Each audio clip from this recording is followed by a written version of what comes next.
In this video, I'll be showing you step by step how to redeem an Airbnb code on both computer, iOS, and Android. So let's start out talking about how to redeem a coupon on Airbnb on PC. So step 1 is open up your Airbnb on your browser and click on your profile. Step 2, from here you'll need to click on account and then deposit and withdraw. Step 3, under payment you will need to click on coupons. Step 4, now click on Add Coupons. Step 5.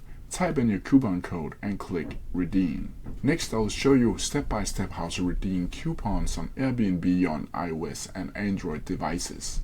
So step 1 is to open up Airbnb app on your smartphone. Step 2 is click on your profile. Step 3, go to account and select Deposit and Withdraw.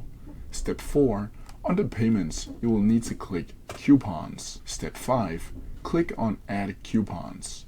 Step 6, type in your coupon code and click Redeem.